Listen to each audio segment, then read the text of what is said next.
Inexpensive plans are more like this, right? It's square or rectangle, it's hip roofs, it's low roof pitches, it's smaller outdoor living spaces integral to the roof layout. It's a lower number of linear feet. It's code electrical, and it's 400 and 600 square foot garages. So sometimes when you're being compared to your competition, it's not an apples to apples comparison.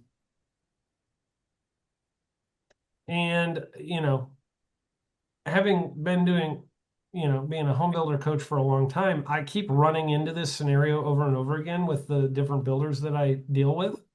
And it's like, I've got, they're comparing some other builder's plan to our plan, and we're trying to do the apples to apples comparison. These are the very common differences that expensive plans have to inexpensive plans. But many of these things are like, would I like more of that stuff? Yes, but it's going to be more expensive. The answer to, do I want that stuff, is usually yes. The question is, what you have to help them understand is the wish list versus the needs list, which is often referred to as the willing to pay for list. Do I want a 20-foot by 18-foot deck off of the back? Yeah. But does it cost more? Yeah. Do I want to pay for it? Just going back to, let's go to this Flint Rock plan, right? I've got, is this covered or not covered, Brady? Natalia? Not covered. Not covered. Is it more expensive to have a cover over the top or to not have a cover over the top? About $2,835 more expensive. Yeah, it's a lot more expensive to have a cover. So when comparing apples to apples, you got to be careful. Are they comparing the same to the same when they're looking at some other builder's house? Right? How many linear feet of cabinetry do I have in this kitchen? Not a whole lot. It's a very small number, but that's what makes it cost effective. Right? So when I'm trying to do these comparisons, I have to be careful. I have to be careful about that.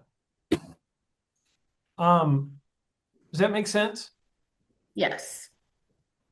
So that's how you kind of go through making that apples to apples comparison, right? And when the customer is saying, yeah, but their house is a better price,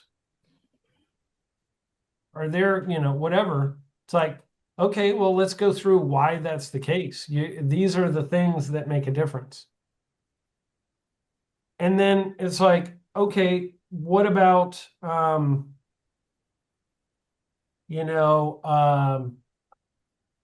what makes up the cost of a home? Like we had a customer asking us to reduce the price of our home.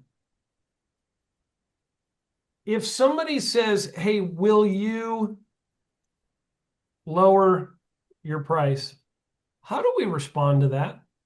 Nope. No. Prices are firm and fair, and they appraise over value. Are you wanting a lower quality home? Our prices are firm and fair, and our homes appraise for overvalue. Great answer. Natalia, I like your answer. Here's how I phrase that,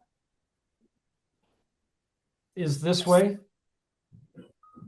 Phrase it like this. The cost of our homes are determined by 4 things.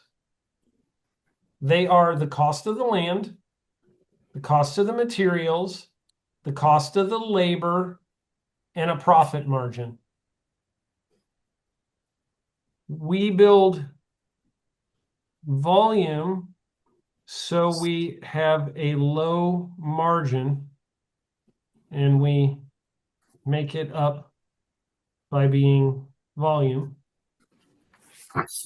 And we're not going to get rid of a profit margin because we'll be out of business.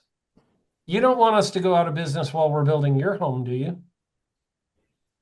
The cost of the land is fixed and everybody pays the same price for land. The cost of the materials is, do you want me to use lower quality materials for your home?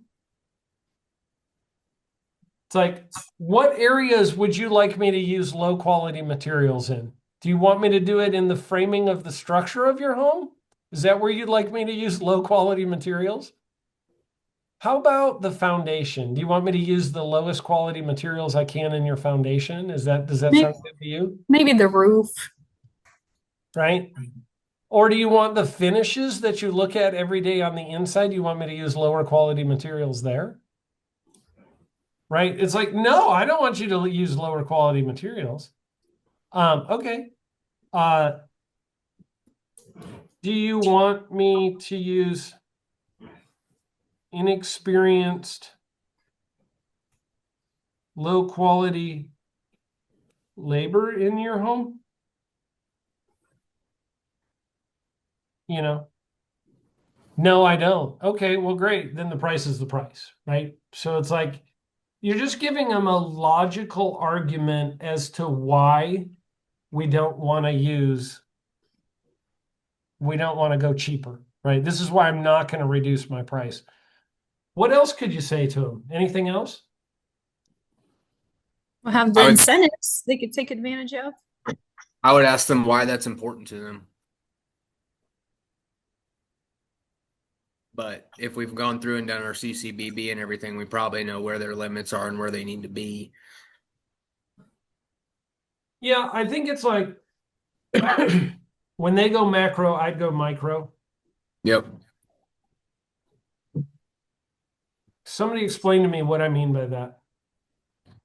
When they focus on the small details, I don't know. I have this in my notebook. I should know this. I was When just they reading focus it on the yesterday. big details, you focus on the little details.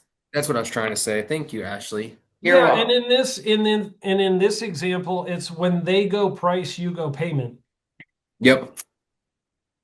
right? When we're talking about money, it's when they go price, you go payment. Well, the difference in payment is $17, or whatever the number is. The difference in payment is $65. Is that what's stopping you? How about you just stop getting Starbucks and make your coffee at home? Right? Or whatever. You equate it to something in their lifestyle where they could save $65. How many Dr. Peppers do you drink a day? That was my Yeah. favorite. You have about 3 a day. Wow, that's $9 a day you're spending on Dr. Pepper. So you're telling me $270 a month is just going to drinking soda? Wow. Yeah. And how much is that diabetes going to cost you? Yeah. Shall Diabetes. shall I amputate your feet now or later? Oh, sorry. Okay, that's maybe going a little too far. Okay. Not funny, Aaron. That was kind of morbid. Kind of funny. Little funny. Okay. I ate 2 pounds. I ate 2 pounds of jelly beans this week, so I've been scared of that. Where's Wilford Brimley when you need him? Right? We could sell you our Jasper that almost has a 0 threshold entryway. So for your wheelchair. Yeah, exactly. They don't have a leg to stand on. Oh, Brady, that was pretty good. That was pretty good. The Jasper doesn't need a landing. It's a 1-story. It's a ranch style home. Yep. So if they are going to price, you want to go to payment, why is that important to you? I think you need to make sure that you didn't miss the beginning of the conversation about what the budget is, right? So you want to get to that right off the bat there. Find out where they're at. 5 easy steps. Find out their monthly budget. What are they comfortable with? Okay. So those are some of those conversations. One thing that we talked about yesterday, I'm going to maybe reiterate real quick.